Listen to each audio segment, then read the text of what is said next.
Hey guys, welcome to another episode of Around the Table GTA. This is going to be our fourth, I think it was a fourth guest episode, and it's our first female guest. Would you like to introduce yourself? Hello, my name's Tanya. Okay. Yay. That's it. Is this your first podcast? Definitely. Okay, so First time. Are you nervous? Not really. I'm Not okay. Really? Okay, that's good. So, you guys been hearing my podcast, trying to get new guests. We're going to be talking about a couple of different things. But yeah, first of all, we're going to start, I guess, with the weather. How's the weather today? It's really hot, honestly. Yeah? Yeah. Is it your hottest summer or No, this whole week. this whole week? Yeah. Okay. It needs to rain. You think it needs to rain? Yeah. It's summertime. You got to enjoy the heat, right? Are you Yeah, not but the embracing grass is so dry. So you're saying it's too hot. Yeah, it is. So would you rather have it be too hot? No, or I too definitely cold? too hot. Okay, Yeah. so So why we you- can't why you complain. I'm not complaining? complaining. I just like the rain. Okay, so we're going to be talking about, I guess, some deeper topics. You know, this week has been madness with news in general. Like you said, it's been hot, and this news Coming is in also hot. hot. The whole Roe versus Wade thing in the States got completely overturned, so, you know, everyone's getting upset about how the law has been overturned. And, you know, I'm not a lady, but we have a lady here. So what Yeah. are your views on the Roe versus Wade situation? I know it's a pretty strong topic, but To be honest, I just feel like if it's your body, your choice type of thing, and I don't think the government should have done what they're doing. I get that. Like we were speaking about it. I don't know. I guess that will make it more for people to be, more aware of what they're really doing. You You know, think so? not just being wild with sex. well, I don't know. Wild sex is wild sex is definitely the typical sex, but maybe that's No, what- but like I guess more like aware of it. Like it's not just to have and then the girl goes through, like we said, there's plan B. It should be like there's steps to it, right? You just can't be reckless. reckless. Yeah. That's the word, David. Okay, God I guess damn. I guess that's one way of looking at it. But like I don't know. Luckily, we're up in Canada, so we could still do it if you want, right? There's a lot of confusion with all of that stuff in the first place, and then like just the government being able to completely mow it over is nuts. I'm not really sure what's gonna happen afterwards, but it's definitely a topic that people should be paying attention to. And like for me, I think it's a distraction. I'm throwing my whole C theory twist on it because what else is actually going on right now that maybe the government's trying to pass, and they're using this as a big Distraction. Yeah, exactly. Right. If we talk about the war that's going on, there's a war still going on. It's Still. been 5 months. I know, right? Yeah, it's been 5 months. That's So crazy. what else is going on where people are just going to get distracted? Honestly, it's the start of summer. The only thing that's distracting me is going outside. I'm trying to go outside. YOLO. Like that's the goal, right? Like we were downtown today, and people were just living their life, right? Line dancing. Yeah, the line dancing. I even went up to go line dance because that shit. That was fun. It's like it looks lame, but like when you're doing it, it's fun, Fun. right? So there's that, Motion. the leprechaun guy. Yeah, there's just like this leprechaun dude who was jamming out with all the ladies, right? So, and The it was old leprechaun, too. Yeah, he's old. Yeah, well, he's been getting money this whole time, right? So that's what leprechauns do. They chase that gold, and he was definitely That's looking what for some leprechauns booty, do. right? So, since we're on the topic of government, we're on the topic of body, my choice, we're on the topic of just having a child, etc., etc. What are your views on like the family structure? Like, I want to do a whole episode with people with kids, people without kids, the views on that. So you're the first female guest, so what are your thoughts on that stuff like that? I know it's kind of, So, just going through the emotion is different than before it all happened. Like, because I have a 1-year-old, right? So, prior to all of this, you would think, oh, it's, happy-go-lucky and this and that, whatever. Sometimes people fall off, but then I feel like you need the man, definitely. Mm-hmm. So this whole feminine act, like, oh, I got it, I can do it, this and that and that, it's all a front. And I feel like now we got all these people talking like this, and now everyone's, the genders are not united, Mm. We need the man in the house, the protector and the provider. That's what we need. So the feminine act kind of just is not for that. That's what we need, like the family structure. It needs to be whole. So just being the feminine alone, I guess, what do you think is missing in a child's life if there's only that feminine energy then? The masculine energy, which is the order. Okay. So give me an example. Well, okay, so I'm a stay-at-home mom. I have a business on the side. All of my presence should be what a mother is doing, Mm-hmm. So while I am breastfeeding, it shouldn't be, oh, I'm going to see how I'm going to keep the roof over my head, how I'm going to put the food in the fridge, how I'm going to get the business going, how I'm going to get da-da-da-da. So it's like all that energy is where the masculine comes from. That's why we need them.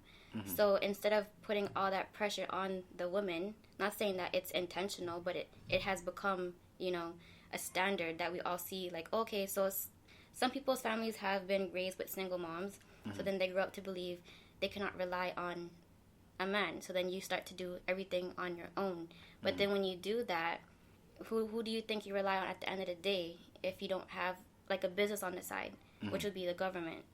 You see what I'm saying? Yeah, it's a big daddy government. Exactly.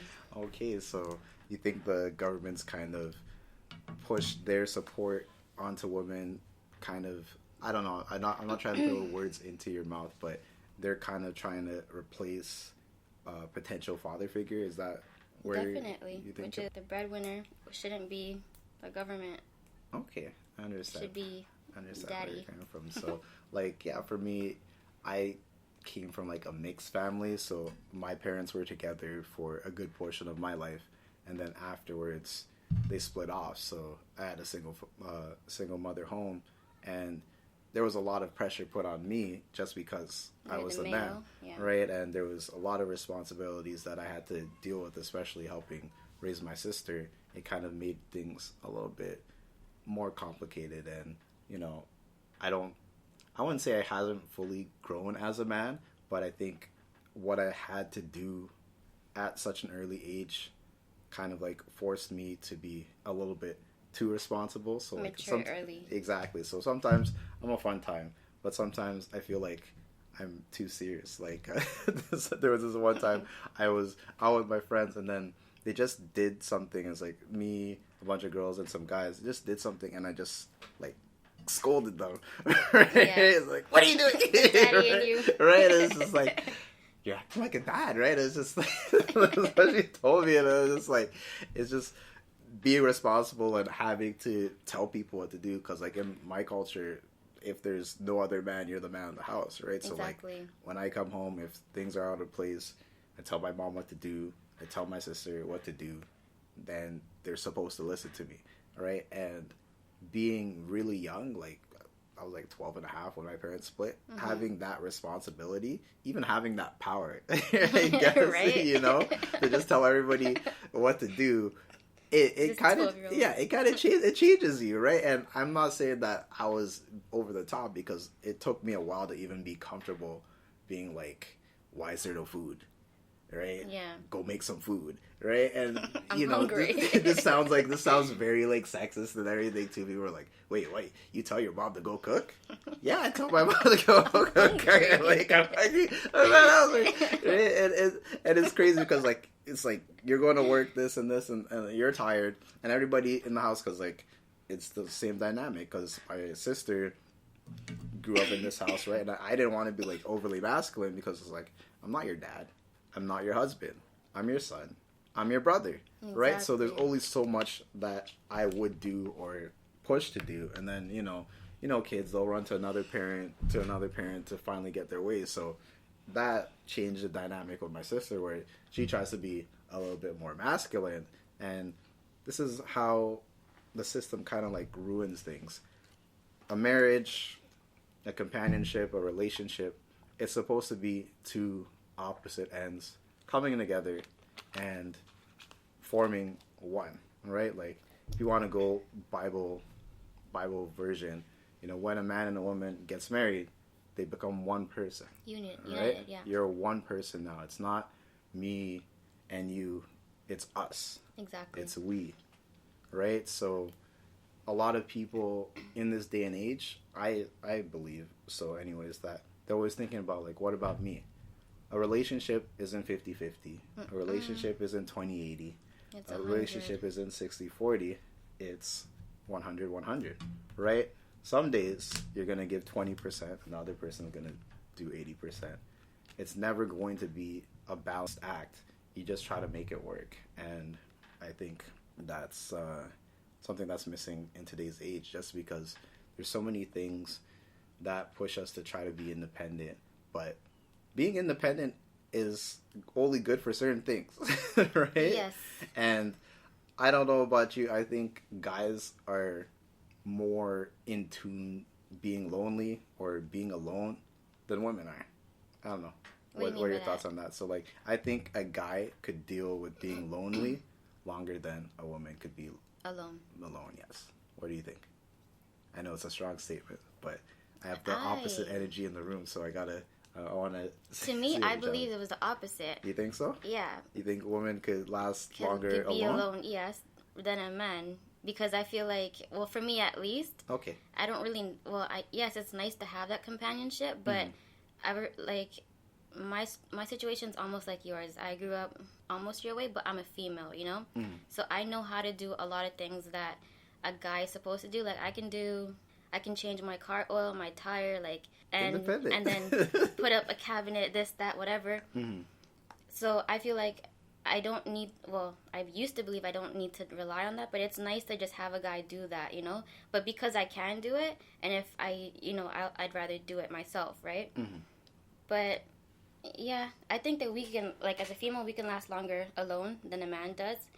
That's just my opinion. Okay, that's interesting. I would challenge you again with that, only because I think because how you grew up, you had that absence, so you're more used to it compared to, I guess, the average female. Exactly. So, but that's a argument. And I can cook too, and I can do it. Laundry, blah, blah, blah. That's basic necessity that even a man should be, knowing to do. But the thing is, there's a lot. I would say there's a lot of girls who can't cook. They can't cook nowadays. I've met a lot too, and it's just that's kind of shameful. And you can't cook. So the thing is, a lot of people are like, oh, look how sexist this is already. But it's just like you said, a man should know how to cook. You should know how to cook, period, right? But if we're doing this whole balance of energies, balance of roles, etc., and people could be like, oh, blah, blah, gender roles, this and this. Gender roles are there so that there's a structure in the home. It complements each other. Exactly, right? So maybe a guy doesn't like cooking, right? But he likes fixing everything. Like me in this house, even if I don't even know how to do it, I have to fix it, right? Figure it out. Yeah, because it's the role. Hey, change the light bulb. It's a light bulb. You just got to screw it in. Twist it in. Right? Yeah. But I go do the light bulb. Oh, there's something wrong with the toilet. I'll go fix the toilet. Oh, there's something this. If I don't know how to do it, I have to figure it out. Everybody else does what they need to do. At the end of the day, it just works. Right? Yes, there's women who like more masculine things, and there's men who like more feminine things. But that doesn't change the fact that you have to complement each other. So even if you're a dude who's more feminine and you have a wife or girlfriend, whatever, or a ting, that can work too. And it's opposite, it can work, right? Like, I'm not a car person. I could drive, but I have no desire to own a car. Yeah. Do I need to get a car? Yes, I need to get a car. But the average dude really likes cars. I could not care less. I could have a shitbox. I'll drive my shitbox. It gets you point A to B. Point A to B. That's it. I'm a pretty simple guy in that sense, right? But at the same time, you can look at my closet. I have a lot of clothes in my closet, right? Does that make me fabulous? No, I can still be very masculine, and there's a lot of things that I do like that are masculine. But at the same time, it's just like people do find that strange, and that's okay, right? You have to be comfortable with yourself, and you have to be able to learn and grow. And that's the thing with being with someone else. You have to complement each other. And even if you don't complement each other, you'll find a way if it's meant to be. Yes, right? Especially if you're married. Like, but that's definitely another topic for another episode, because my views on marriage are different than a lot of people. So we're going to leave it at that. That's interesting, though. Well, yeah, so, yeah, even though we've known each other for a while, I still feel like there's kind of a tension. I think it's just because we're doing a podcast, but we usually don't talk like this. Like, No. we're chilling for, like, 3 hours, laughing, and just, like, people watching and being mean. I know. Right? That's our fun times. Being mean, and there's a little bit of tension here, so we're going to go on a lighter topic. So, yeah. Astrology. I've noticed that you've gotten a little bit more into astrology. What's going on there? I find it really interesting because before I only thought about like your sun sign, which is what people are born in that month, and then that's all that you are. But it breaks down into more things when you look at your moon sign, your rising sign, and etc. etc. The houses. I'm not too familiar with the houses, and I'm getting there. Okay. But it just starts to make sense. Like, oh, nothing's wrong with me. It's more about how the energies are in your chart. You know? So before I'd be like, why am I so, like, aggressive, impulsive, da-da-da? It's not all bad. It's actually great because, many of my blessings came from impulses, you know? But other people's views would be like, for instance, my mom, oh, that's not good, and da-da-da-da-da. But it makes sense now that I know where, like, my energy comes from, you know? So that, to me, it makes sense. I think you're just impulsive because you're short. That too. I can admit that, you know, that's a small people syndrome, you know, at one point in my life. But meaning impulsiveness, I mean, like, when I booked the trip to Brazil literally the next day, and then just boom, I had no money in my pocket, bro. Like, but I found my way. And that, like, that's little magic to me. It's like, if I didn't have anything, but I made something of myself, you know? So it's something like that. And also, impulsive is not always staying in your head, you know? You just action. You do, you know, but there's people who stay in their head and then there's nothing that comes out of it. So to me, I embrace it because there's fruit to my labor, you know, impulsiveness. Okay, no, that's good because, like, even how you're talking about Brazil, I think when you did that spontaneous trip and you just mission out there, I feel like that was the start of your whole entrepreneurship journey, because after that, I guess you learned how to do more things on your own, and then, like, you had to embrace life because you had no money in your pocket, right? But I remember you're telling me all these random stories. It just kind of progressed from there. So yeah, and it was in another, like, country that didn't speak English. No one would adjust to me. I'd have to adjust to them. So that was, like, an advantage I seen for myself. No, at least I didn't see it as an advantage, but now after the fact, I did see it as an advantage. So it's like, no matter where I go, I can pick it up, you know? Okay. Even if you're here, you're there, you know? Like, for instance, after that, I did the whole journey, South America, United States. Prior to the pandemic, I went to the Philippines. So I bullshitted my way through the internet, and then I started my real estate through that. So that shit was fucking amazing because, you know, yeah. So then I got there, and then I started, you know, closing deals, finding, like, engineers, and, you know, opening up shop, blah, blah, blah, helping people. That was fun to me. I didn't meet no family there, even though that's my back home. Yeah? Yeah. You with everybody? It's just like, I don't know. Is that you, Tanya? No. Exactly. That's good. So that was fun. Yeah. I don't know. Like, I don't know so many people that are well traveled, and I think that's another thing where how you're talking about how you learn to adapt, right? I think being stuck in North America, and I'm not saying, like, I've traveled. I've been to Ghana. I've been to Japan. I've traveled a little bit, right? But I think a lot of people who have been here, they've grown up here, they haven't gone anywhere, or maybe, oh, I went to a resort, and then they come back. They don't understand how hard these things are, right? And even with you, with all your travel experience, you still came to the conclusion that when it comes to raising a child, it's so much better with two people, right? So I think maybe there's that entitlement. Maybe it's the whole feminism movement here that kind of like warped the mind of both men and women. Like, realistically, sometimes I do check some videos online, and realistically, it's helped out men more than women to an extent, right? Because all the playboys are getting the action, all the guys with money are getting the action, and at the end of the day, there's a lot of girls who are just left out, right?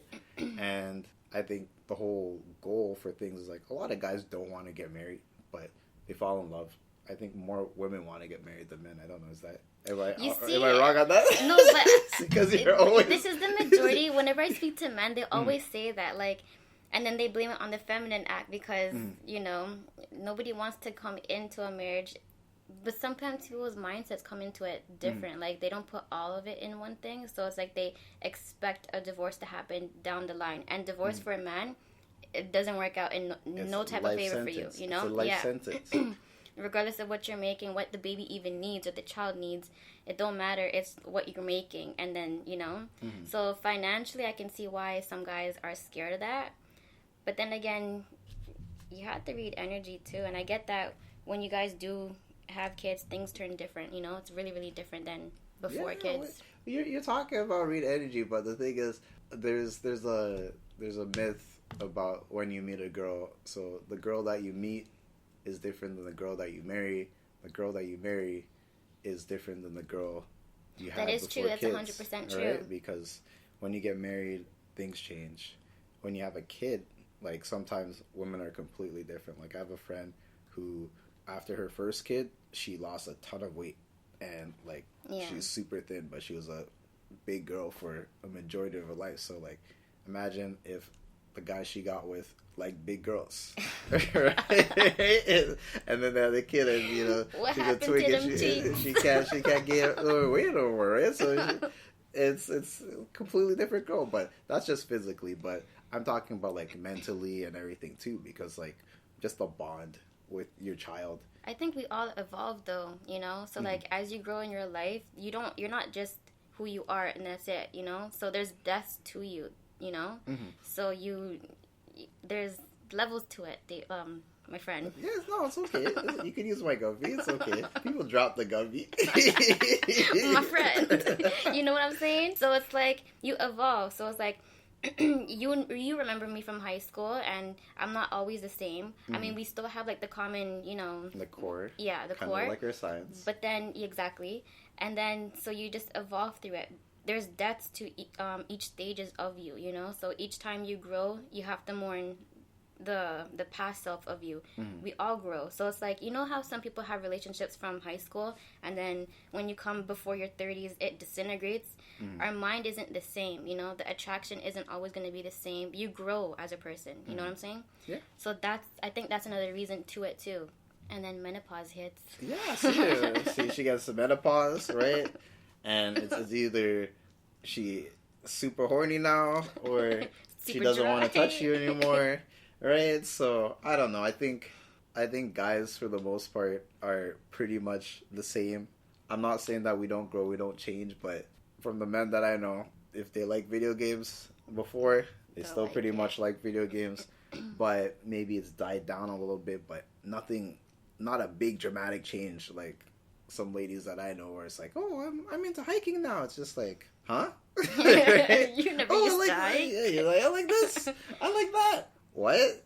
That part, I don't know. I can understand that because there's lots of activities that I did. Well, actually, no. I'm a very open person. I'm very free spirited, so I'll get into things, and if I don't like it, then I'll drop it. But then when I find something I like, then I'll do it. I think it has to do with what makes you feel happy. You know, so you try to experiment. For me, at least, I can't say all women and that hiking women, but I don't know, David. Okay, so what makes you happy? Since you brought that up, name 3 things that make you happy. I like self-care. That's like my number one thing. Cooking. I like the creative side of that. Third would just be me and my like solitude. So it's like sometimes I don't like to talk, and then sometimes, you know, I just, you know, whatever I want to do basically at a given time. I like to adventure. I like to do, you know, just pick it up. I like to, okay, so I'm going to go see my friend over there. I'm going to, you know, You get me? Yeah, I'm gonna spontaneously come on Basically. this podcast and be Exactly. the first See, female guest. today, yeah, that's one of them. That's so good. you have to do something for your mind, body, and soul. Okay, so I'm gonna kind of close it off. So I'm just gonna hit Yeah. you with some questions. So where do you see yourself in 5 years? Like ideally, if everything could go perfect, what would life look like? It's a crazy idea, but I do want to do it. Live off grid. Off the grid? Yeah. Like 100% off the grid? Maybe not 100%. Like, I'll have, like, the benefits of technology, you know, because it's there, why not use it? No, that's off the grid too, but being... But, like, not like a Mennonite. So what do you mean by off the grid? Sorry, because I don't want to argue with you. I guess self-sustained. Okay. I don't want to live in the city no more. It's just, there's too much things that, you know, sometimes it consumes your mind in some ways that it's not healthy or it's not beneficial. It's like, it's just junk, you know? Okay, I think the line dancing got to you, so you're talking about being off the grid in the country. Yes, you see? The leprechaun. But yeah, okay, so... yeah, gardening is one thing I like to do. So I want to do something like that. Like, I live at the condo. There's not much there's not much room, you know? And for something so small, it's like, you can't really grow. So if I want, like, an apple tree, a cherry tree, you know, all these different plants, I can't do that all in one balcony, you know? So it's like, get a piece of land, which I do have, and then make something of it, you know? It's just Tanya's land. Okay. You know? So it is what it is on Tanya's land. So do you think that's sustainable in 5 years, or would it take a little bit more definitely time? more time, but you can literally grow to get there, start-wise, you know? Yeah, you already Me and got my the mom land. have a land, like, 3 hours away. That's far, but I can still, you know? And then you start have to think, like, oh, what about family? But it's like, in today's structure, you're living in a city, you don't really see all your family that much, you know? In comparison, if you were to go that far, the people that visit you want to visit you, not just because, oh, I'm in the area. You know what I'm saying? So I think that works out mentally, too. Oh, okay. It'd be fun. So you have land here in Canada and Philippines. Oh, yeah. Look at you. Okay. Yeah, it's fun. That's interesting. That's good. That's good. Yeah. I'm glad that you're pushing for your goals, because I was already talking to you. Like the episode, you guys will probably hear this. No, you guys will hear this before this episode, because it's going to take me forever to edit this.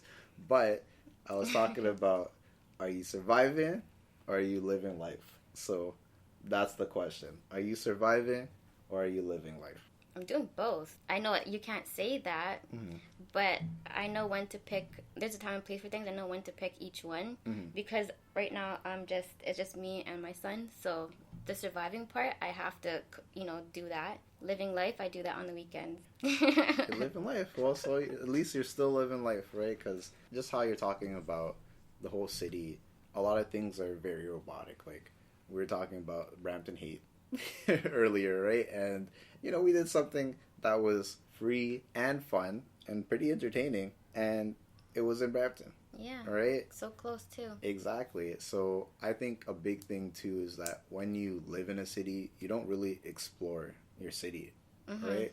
But when you go somewhere else, you'll explore it to the depth. It's definitely interesting to look at that stuff. So since we're on the topic of Brampton, and you are a somewhat Brampton guest, what are your thoughts on Brampton now? How do you see Brampton in the future? And would you still want to be here? Every Brampton guest gets the Brampton question. Oh, and is Brampton as bad as people say it is? It depends which part you're in, to be honest with you. I don't think it's that bad. If you look for the bad, you know. But it does have a lot to offer if you're trying to adventure as well. Like, I like the Indian spots, to be honest. We have 24-hour restaurants. Did you know that? 24-hour Indian restaurants, I didn't know that. So you can eat Indian food at like 4 a.m. I don't know. It's not that bad. The only part that is bad is the driving, you know? Like, it used to be Markham. Markham's okay now. Damn. But now we got the whole accidents and, you know, all that. You pull out your car out and you're bound to see something almost happen. Yep. Always in Brampton. Like, it's crazy. I almost died last weekend. Yesterday, actually. Like, Jesus Christ, bro. It's crazy. But yeah, that's the only worst part about Brampton. The driving. You gonna tell the story about yesterday? Oh, God. I'm putting you on the spot. Right? All the Brampton haters are just rubbing their hands now. They're like, this is why. Me and my girl, we went out and we're driving, whatever. And because she got a new car, she wants to put it to the test. So she did. Mm-hmm. Now we're going, I think it was Queen, which is a very, very hot strip. Mm-hmm. She went from like the speed limit and then we touched 180. And then she's turning the car, and I felt the car, like, you know? So I'm just like, oh, my God, you know what? I'm a mother. I need to go see my son after this. Da, da, da, da. I don't want the car, like, to roll over and, you know? But, and she is a single girl. She has no responsibility. So I can see where she, you know, why she would do that. But still, now, in my position, I can't be too spontaneous like that. Too wild, yeah. You know?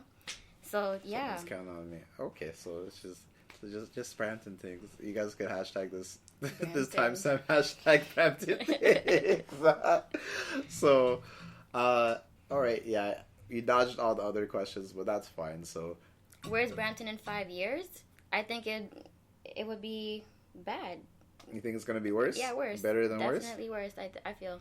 Yeah. So, anybody who's trying to move into Brampton, you tell them that they have 5 years to get out, or like just dip. Is that the message? I guess so. Yes. Unless you're trying to go outskirts, closer to Caledon, you know where all the new houses are. Oh, okay, so the safer spots, you get on the edges. You go on the edges. I don't know. This area is not bad, but once you get around Kennedy, or like Crackhead City, bro, have you been to Queen and Kennedy recently? No. Oh, I used to live there, David. Go to Queen and Kennedy Christ. Now. If you lived there before, go now. But you see what I'm saying? I used to live there like, okay, that was I think 4 or 5 years ago, and now we're at the future now. 5 years now today. You see what I'm saying? It got worse. So how was it 5 years ago? Before, you could sit on your balcony and see so much type of entertainment. Like I saw everything. Like from the balcony, you see this. I saw people come out their car like, you know, road rage. Come out the car, box the people up, and I never seen really the crackhead. Yeah, I did. You know, there's a 1-2 that's entertaining sometimes, but